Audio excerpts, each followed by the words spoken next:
Pelo sinal da Santa Cruz, livrai-nos Deus, nosso Senhor, dos nossos inimigos. Em nome do Pai, do Filho e do Espírito Santo. Amém. Meu Senhor e meu Deus, creio fielmente que estás aqui, que me vês, que me ouves. Adoro-te com profunda reverência.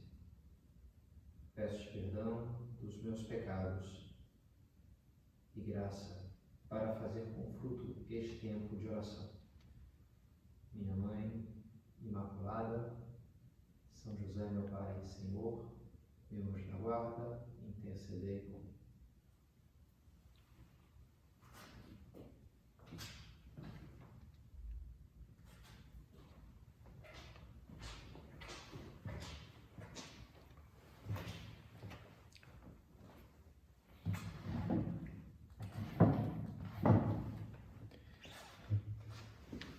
A quem iremos, só tu tens palavras de vida eterna.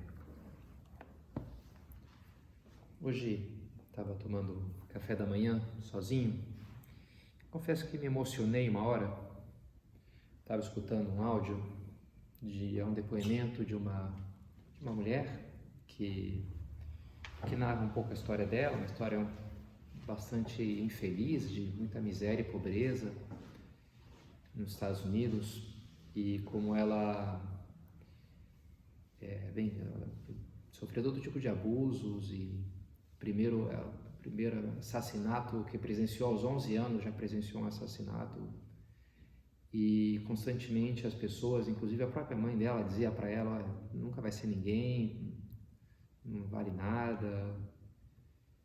Ela tinha alguma inteligência, algum talento, mas não se empenhava o mínimo. Quando colocaram no colégio para render aquilo, pelo contrário, esforçava que não, como que raiva assim, né, de tudo. Mas um dia uma senhora viu ela na rua, se interessou por ela, começou a ajudá-la, levou ela lá para casa, deu ali umas coisas, ali uma comida, e falou para ela, conversando com ela: tu é uma guria muito inteligente, tu pode ser capaz de qualquer coisa que tu quiser, tu vai conquistar. Se tu luta, se tu te empenha, tu vale muito, tu é única. Então falou umas coisas que ela nunca tinha ouvido assim, né? E aquilo me marcou muito, assim, e ela abraçou aquela esperança. E de fato, né? Não, vou estudar, e estudou, e hoje é professora na escola e trabalha especialmente para ajudar os alunos de famílias carentes. Então ela dava esse depoimento, um podcast desses interessantes, do TED Talk, é um anônimo que eles têm, e ela fala da experiência dela, justamente a sensibilidade com alunos que têm uma origem parecida ao que ela teve, um comportamento semelhante de revolta com tudo, e como eles ajudam, ela procura ajudá-los, e que eles acreditem, que eles lutem. E falou bem, nem sempre, às vezes eles morrem no meio do caminho, você vê em realidades muito duras, né? Existe essa mortalidade ali, do mundo das drogas, de tantas coisas, né?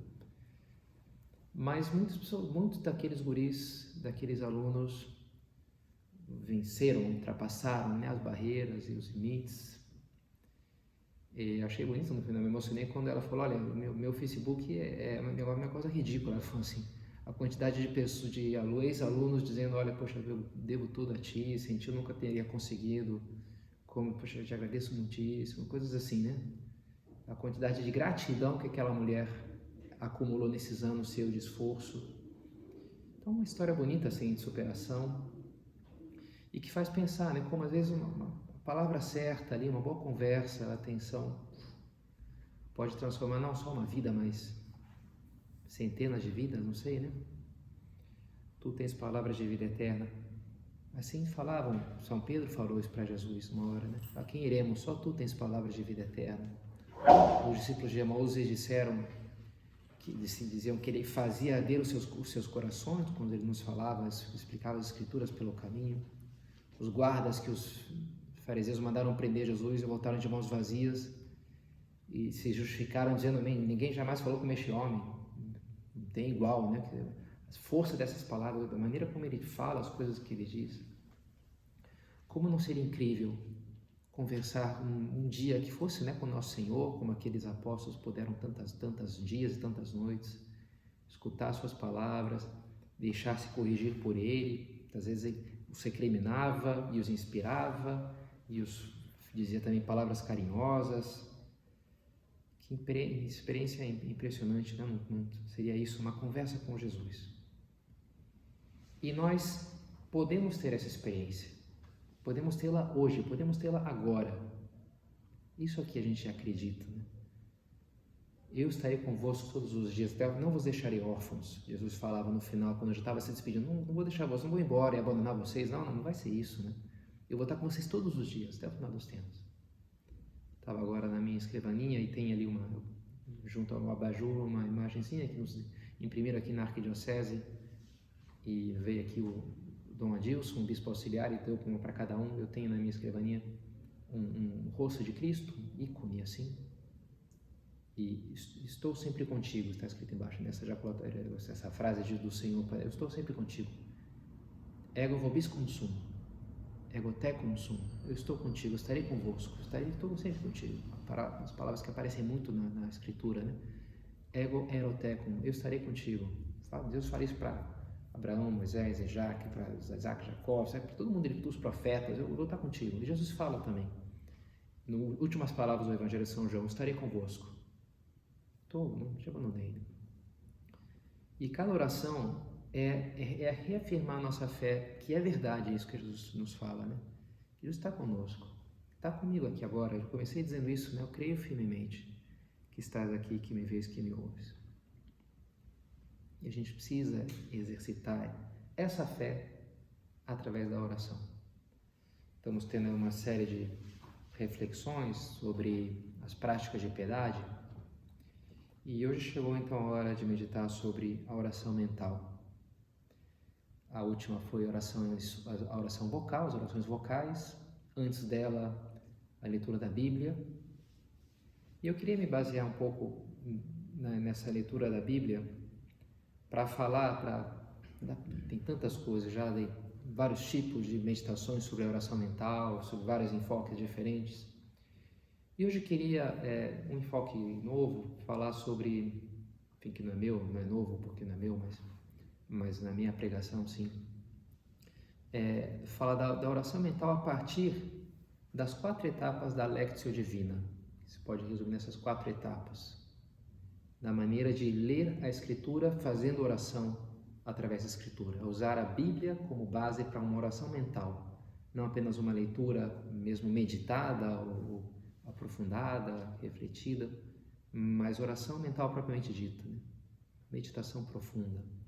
Isso é a Lectio Divina. O Papa Bento XVI teve um sínodo de bispos sobre a Palavra de Deus, sobre a Bíblia, em 2008, e depois ele publicou um documento a partir das conclusões do sínodo, de 2010, chamado Verbum Domini, Palavra do Senhor. E lá ele resume de uma maneira interessante, né? Volta à Lectio Divina e fala, os passos da Lectio Divina, segundo o Papa Bento XVI, começa com a leitura, lectio, do texto. São 4 passos, né? E a gente vai depois se deter sobre cada um deles com calma, né? Primeiro, ler o texto, ler, entender, lectio, que suscita a interrogação sobre um autêntico conhecimento do seu conteúdo. O que diz o texto bíblico em si? Sem este momento, corre-se o risco de que o texto se torne somente um pretexto para nunca ultrapassar os nossos pensamentos. Então, primeiro eu tenho que sair de mim e contemplar aquela mensagem de Deus, a palavra de Deus. Eu tenho que ler aquele texto, tem que se sair, né? Êxtase, esse movimento de sair e escutar. Se não fico fechado, não funciona, não se dá a oração. Então, a lectio, primeiro ler, entender o que isso que está me dizendo. Peraí, que mensagem tem aqui de trás? Segue-se depois a meditação ou meditatio, né, em latim, durante a qual nos perguntamos: o que nos diz o texto bíblico? O que nos diz o texto bíblico? Que cada um, pessoalmente, mas também como realidade comunitária, deve deixar-se sensibilizar e pôr em questão, porque não se trata de considerar palavras pronunciadas no passado, mas no presente, aquilo que tem a ver comigo. Como é que isso aqui se aplica na minha vida hoje? Essa é a segunda etapa, a meditatio. Terceira etapa, sucessivamente chega a ser o momento da oração, oratio, aí que é a oração propriamente dita, oração mental, diálogo com Deus, que supõe a pergunta: que dizemos ao Senhor em resposta à sua palavra? Eu escutei a palavra, vi o que estava escrito, o que aquilo tem a ver comigo, o que aquilo me diz, e agora eu vou falar, o que eu digo? A oração enquanto pedido, intercessão, ação de graças e louvor é o primeiro modo como a palavra nos transforma. Então, primeiro já muda, gera em mim um sentimento, gera em mim uma reação de pena, de dor, de alegria, de gratidão, de esperança, não sei, de tantas reações diferentes, né, que a palavra de Deus pode suscitar em nós, e eu vou então louvar a Deus, eu vou lhe agradecer, eu vou falar com Ele a partir daquela emoção, aquela mudança interior, aquele fruto da leitura, né, dos 2 primeiros passos. Finalmente, e é a quarta e última etapa, a Lectio Divina conclui-se com a contemplação, contemplatio, durante a qual assumimos como dom de Deus o seu próprio olhar ao julgar a realidade e interrogamos-nos: qual é a conversão da mente, do coração e da vida que o Senhor nos pede? Então, ainda que fala aqui contemplatio, mas o Papa acaba indo nessa linha de ver o que aquilo me pede de mudança prática na vida, os propósitos, né? Então seria essa quarta etapa. Então vamos voltar um pouquinho para ver um pouco como é que eu faço oração mental. Muitas vezes na direção espiritual eu tenho essa tarefa. Olha, hoje eu vou explicar o que é a oração mental e sento ali com aquela pessoa, explico e faço até um exercício, eu pretendo fazer aqui no final um pouquinho com a gente também. Mas explicando a partir desse método, tem várias, não se trata de uma coisa assim fechada e tem que seguir, mas ajuda, me parece que ajuda. Uma pessoa que está começando a fazer oração mental, sobretudo, e mesmo depois também, esse é um método muito redondo, muito feliz, né? E o primeiro é a Lectio, ler o texto. E aqui eu estou falando da Lectio Divina, de ler a Bíblia, mas também de ler qualquer outro texto que eu posso usar para a minha oração. Eu uso muitos livros de São José Maria, ele tem livros de meditação, Caminho, Sulco e Forja, que são pontos de meditação.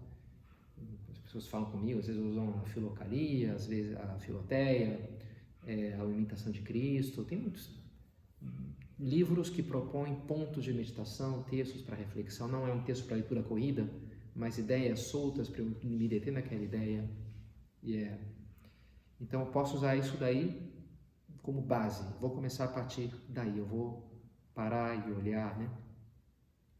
E esse sair de mim mesmo. Eu estou falando de ler um livro, mas eu posso estar falando de ler a minha vida, de contemplar uma coisa que aconteceu comigo hoje, que me deixou chateado, ou ver, né, porque eu estou aqui com uma esperança, entender o que estou sentindo, né?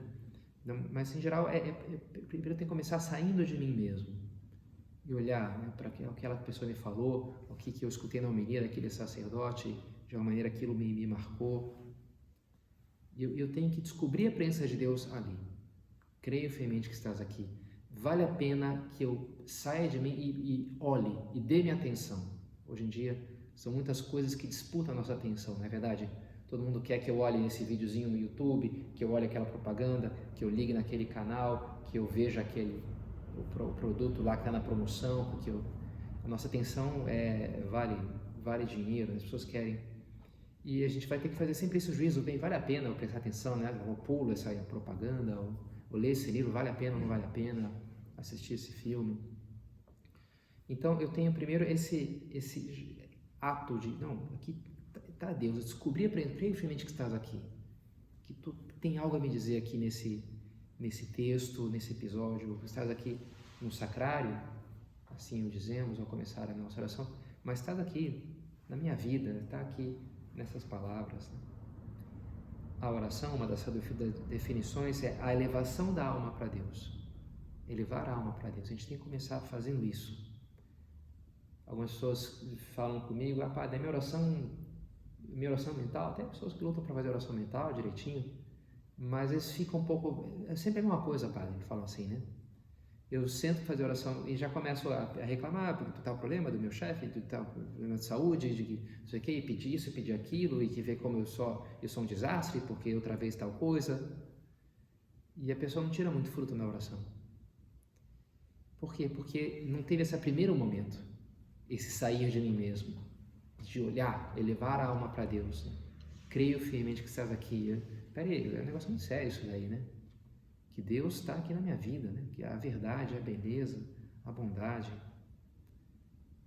Achei interessante, né? O São Pedro Julião de Aymar, ele diz, olha, vais fazer a tua oração? Ok, tu vai tratar dos teus problemas, ok? Mas não começa por aí, não. Começa por uma passagem do Evangelho, começa por um milagre de Nosso Senhor, começa por um texto de um santo, começa por uma virtude de Nossa Senhora.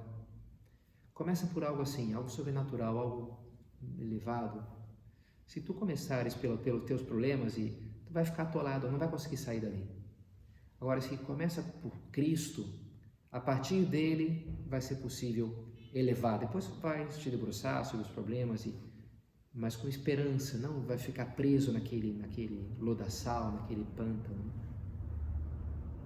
A oração tem que ser isso, se transcender, elevar a alma para Deus, não ficar fechado em nós mesmos.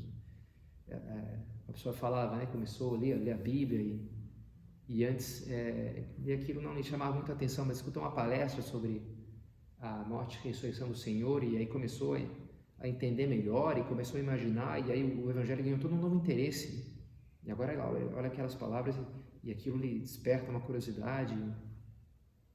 Agora, antes ele ia falar, já, isso aqui não tem nada para me acrescentar, Deus não está aqui, não tem aqui vida, é algo morto, é letra morta. Mas depois daquilo, ele, não, agora é diferente, não, que está o Deus vivo aqui, tem uma mensagem, tem uma luz. E vale a pena olhar para isso. Né? Neste olhar para o outro, Papa Bento XVI deu toda uma série de conferências sobre a oração, acho que mais de um ano. Neste olhar ao outro, neste dirigir-se mais além, está a essência da oração, como a experiência de uma realidade que supera o sensível contingente. Supera, vai mais além. E mais além, a gente tem que transcender, senão não é oração, senão... Então começa por aí, primeiro passo, ler, abrir-me para o que Deus quer me dizer. Depois, diz o Papa, né, o segundo passo é a meditatio, durante a qual nós perguntamos, o que nos diz o texto bíblico? Não só uma coisa do passado, mas algo do presente, trazer aquilo para a minha vida, não é só o que diz em geral, mas o que diz para mim, hoje. Falava na outra meditação, né, da leitura da Bíblia, que tem que hoje se cumprir essas palavras que acabaram de ouvir. Tem que ter o hoje, a atualização, o agora, o presente.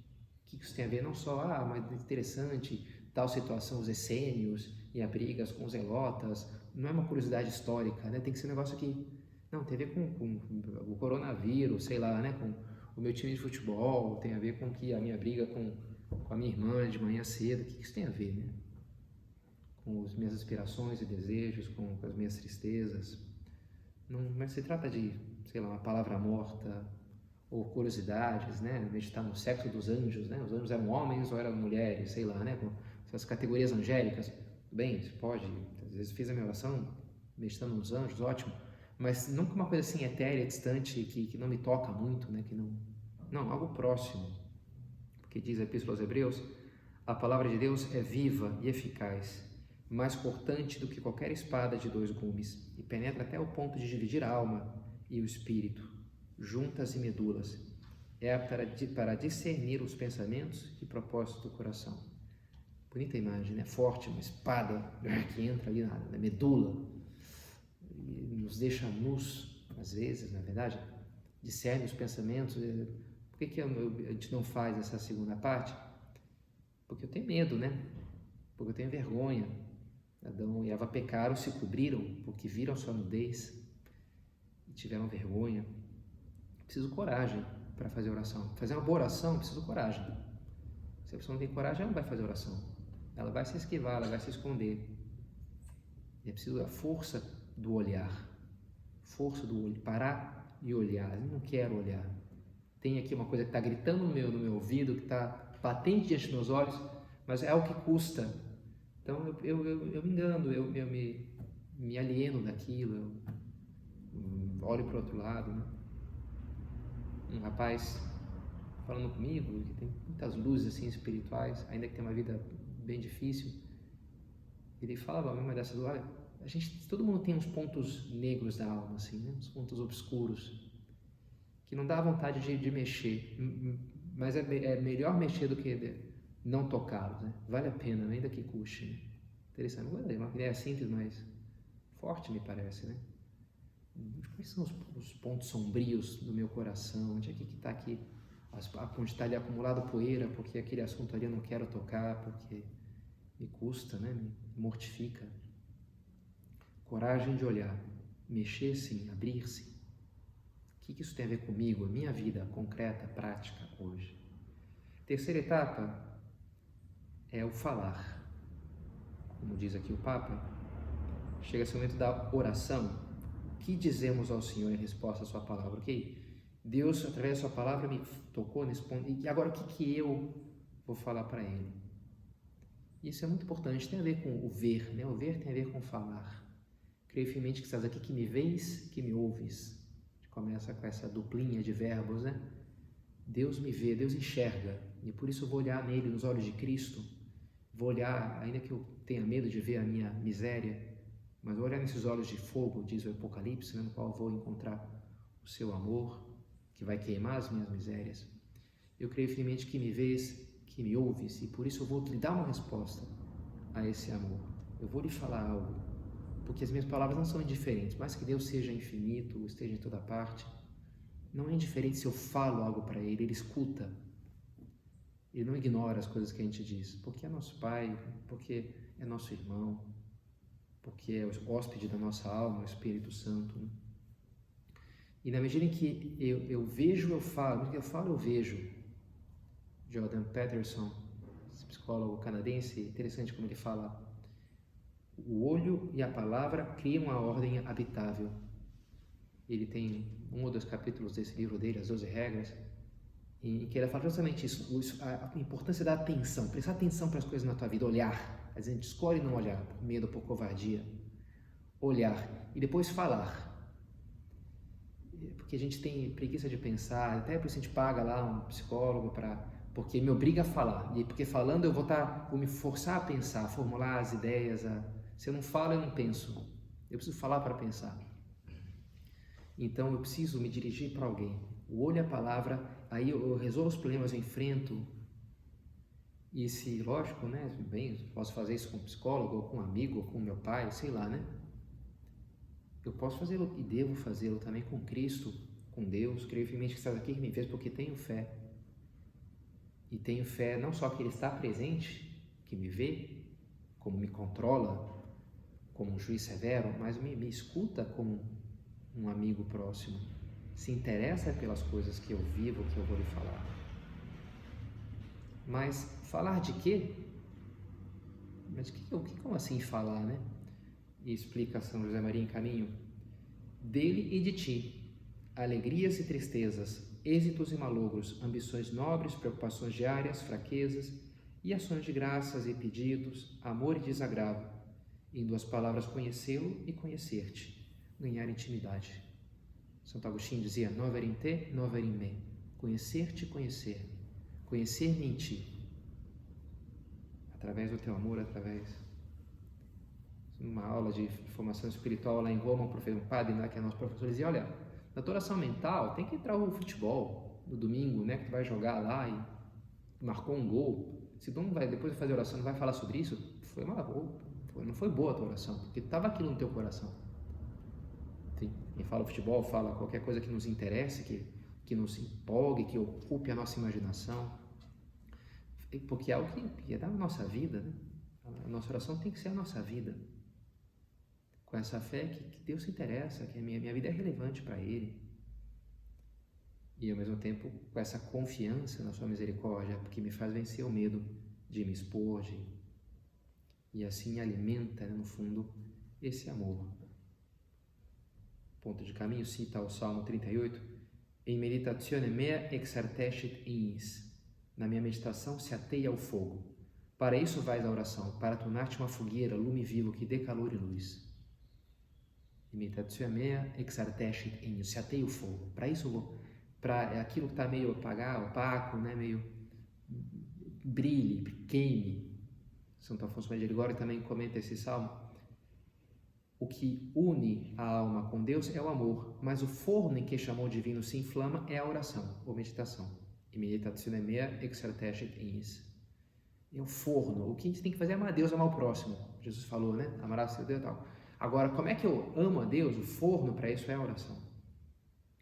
É esse momento em que eu me situo diante dele, me abro para ele, me tiro, desarmo as minhas defesas, para que eu contemple o seu amor por mim, contemple a sua entrega por mim na cruz, e deixe que aquilo me fira, né, como uma espada de 2 gumes que penetra na alma. Jacques Philippe, nesse livro sobre oração, Tempo para Deus, diz que o objetivo da oração é manter aberta a ferida do amor, impedir que se feche. Acho bonita essa definição. Impedir que cicatrize, que rasgue, que sangue, aquele fluxo de amor como o coração de Cristo transpassado pela lança, que também meu coração seja transpassado por essa espada de 2 gumes, e que me leve a querer corresponder melhor, a querer. E isso vai levar à 4ª e última etapa, né, que é o propósito, que é a vida. A partir daquele diálogo que eu vou estar falando com Deus, eu vou ter uma emoção ali de tristeza, de alegria, e eu vou me dirigir para Ele e dizer: Senhor, obrigado, perdão, puxa, olha, outra vez fiz isso, quando é que eu vou aprender, Senhor? Eu não sei, quem sabe tu sabes, quem sabe não, mas eu te peço, né, não desista de mim, que me dê mais uma chance, me ajuda, me ensina, porque eu preciso de Ti, sozinho eu nunca vou conseguir, mas se Tu me ajuda sim, eu tenho esperança que sim. Então eu estou falando com Deus sobre aquilo, e aí então vou, lógico, não ficar só em belas palavras, mas depois querer ter uma resolução de vida, algum propósito mais concreto, para que aquilo vá transformando a nossa vida. E a partir da minha vida, o mundo, né, esse fogo que Ele vai colocar no meu coração, que vai depois se estender e tocar as outras pessoas. Mas se eu tenho aquele momento de união com Ele, de me identificar, de querer o que Ele quer, de sintonizar o meu coração com o seu. São João apoia sua cabeça no lado de Cristo, né, na última ceia, e São Paulo diz que a gente tem que ter os mesmos sentimentos que Ele, como que nosso coração tem que entrar em sintonia, em fase com o coração de Cristo. E a oração é isso, né? Esse momento em que eu estou chateado por uma coisa que não deveria estar, e estou alegre por uma coisa que não deveria estar, e eu inverto as coisas, e eu me dou conta, e falo: que bobagem. E eu entrego as coisas na mão de Deus, e eu peço a sua ajuda, e eu perdoo o que eu tenho que perdoar, eu peço perdão, e eu agradeço por aquela pequena humilhação que eu sofri, que eu me dou conta que foi boa para mim, para abater um pouco esse meu danado, desse meu orgulho, não sei, né? E aí eu saio dali com uma esperança nova, com uma alegria nova, me sintonizei com o Senhor. Dizia Santa Teresa: toda a pretensão de quem começa a oração e não se esquece que isso importa muito, deve ser trabalhar e determinar-se e dispor-se, com quantas diligências possa, a fazer a sua vontade conforme a de Deus. Quem mais perfeitamente tiver isso, mais receberá do Senhor e mais adiante estará nesse caminho. Qual que é o critério? Olha, eu fiz uma boa oração, não é tanto, sei lá, me emocionei, chorei, mesmo se tive uma luz intelectual, essas coisas são boas, né? Te dou uns propósitos, afetos e inspirações, a gente vai dizer no final agora, né? Então é bom que haja afetos, sentimentos, é bom que haja inspirações que Deus nos dará e nos vão guiar a nossa vida, mas propósitos também. Domine, quid vis me facere? A pergunta de São Paulo, né? Recém-caído lá do cavalo, na sua conversão. Senhor, o que queres que eu faça? Então, o que é para eu fazer, Senhor? Por onde eu devo começar? O que queres de mim? O que queres de mim? Queria, ainda temos, não sei, uns 2, 3 minutinhos, mostrar um breve exercíciozinho. Eu faço isso muito na direção espiritual, com esse livrinho, né? Caminho de São José Maria, que são esses pontos de meditação que vocês conhecem. Em geral, quando eu estou com alguém, eu digo para a pessoa dizer um número, para pegar um número assim qualquer, de 1 a 999, que são o número de pontos que tem aqui. Hoje eu trouxe uns dados para me obrigar a sortear. Deu 781. Vamos então ao ponto 781, dar um pouco mais de espontaneidade para a coisa. 781. Diz assim o ponto 781 de caminho: sem mim nada podeis fazer, disse o Senhor. Disse-o para que tu e eu não consideremos como nossos êxitos que são dele. Sine me nihil. Então, 4 etapas, né? Primeiro, ler e tentar entender. Aqui no final tem uma citação em latim, que eu não sei se todos entendem. Sine me nihil. A parábola da videira. Sem mim nada podeis fazer. Sine me nihil. Sem mim nada. Sem mim nada, que é como começa o ponto, né? Sem mim nada podeis fazer, diz o Senhor. Para que tu não consideremos como nossos, eles que são dele. São Pedro fala, né? Tu, que tens tu que não te tenhas recebido? Ou se eu te recebi, por que eu te glorias como se não tivesse recebido? Então a primeira etapa é fazer essas associações, é entender, é falar bem, realmente, tudo que eu recebo é de Deus. E aí a segunda etapa já é isso, né, a minha vida. Às vezes o que tem me gloriado ultimamente? Ah, porque eu fiz tal coisa, porque realmente eu sou bom, porque recebi tal elogio, aí aquilo me inchou, inflou em tal momento, e aí quando não me consideraram eu reclamei porque não estavam me elogiando. É um sintoma de que eu considerava aquilo uma glória minha, que estavam roubando e não de Deus e tal, cara. Então eu estou trazendo aquilo para minha vida, para o hoje, para agora, para o ontem, não sei, né? E a partir daí eu vou dizer assim, oh, poxa, é verdade, tudo é teu, Senhor, por que eu fiquei tão bravinho ali, com o meu orgulho ferido por um negócio, né, como se estivessem fazendo um crime de lesa majestade, porque não me deram o aplauso que eu queria. Como eu sou orgulhoso, Senhor, me perdoa, me ajuda, senti nada, até isso, até essa luta. Mas ao mesmo tempo, Senhor, tudo posso naquele que me sustenta, escreve São Paulo, né? Omnia posso, em meu que me conforta. Tudo posso, sentindo nada, mas contigo, tudo. Então eu me coloco nas tuas mãos, com contrição dos meus pecados, porque contigo eu posso qualquer coisa, Senhor, ainda que eu sou tão miserável. E é mais, então agora vou procurar hoje no jantar, não contar vantagem em nada, vou procurar aquela coisa que eu estava com vontade de dizer e que fui eu, vou mortificar aquilo, quem sabe amanhã eu até falo, mas hoje não, só para controlar um pouco essa... E não vou dar aquela resposta que eu pensei em dar e soltar uma vingançazinha por me justificar. Não vou jogar isso fora, não vou mais, não vale, não tem porquê. Então um pequeno propósito que vem, né, desses 4 etapas. Ler, trazer aquilo para a minha vida, conversar com Deus e depois tirar uma meta concreta para a nossa vida, uma resolução. Domine, qui vis me facile, perguntou São Paulo. E Nossa Senhora lhe disse, et antila Domine, fiat mi secundum verbum tuum. Eis aqui, escravo do Senhor, faça em mim segundo a tua palavra. Nossa Senhora é o maior exemplo de docilidade e abertura à vontade de Deus. Toda a sua vida é esse canal aberto, o seu coração é esse canal que quer só fazer o que Deus quer para ela, que está o tempo inteiro voltada para o seu Senhor. Peçamos a ela, que é mestra de oração, que nos ajude a crescer nessa prática cristã tão importante e tão fecunda para a nossa vida.